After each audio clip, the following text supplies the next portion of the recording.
Located in the continent of Asia, the Republic of the Philippines practices a presidential form of government where the power is equally divided among its three branches: executive, legislative, and judicial.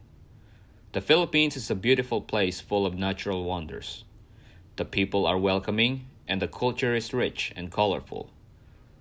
The capital city, Manila, has over 10 million in population, which makes infrastructures too close to each other. The crowded streets are full of cars and traffic jams. The vehicles primarily use diesel and constantly produces black smokes. Bigger cities like Manila is certainly changing the climate in the Philippines. As the country progresses into the 21st century, utilizing more modern technologies, the old peaceful setting of the country is slowly being disrupted by the pollution that bigger cities are constantly producing.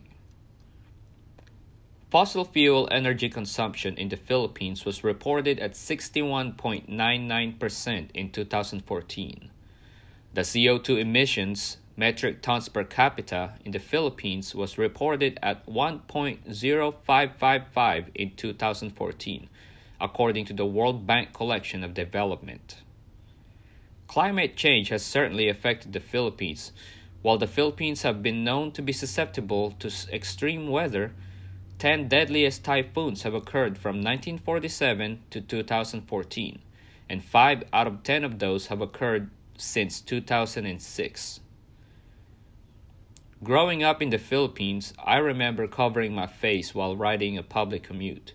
The pollution in the city, when inhaled, has been detrimental to people's health. The future impact of climate change in the Philippines affects the production of food negatively. With the rising population, Philippines' food production and crops yields are expected to decline by 25%.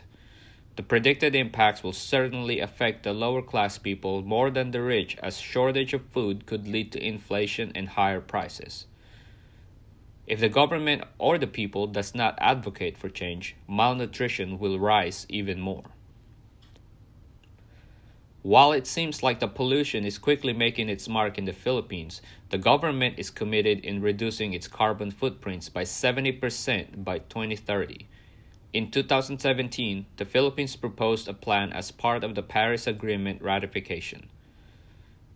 It will come from the energy, transport, waste, forestry, and industry sectors. However, the plan is contingent if the country gets the proper funding and support.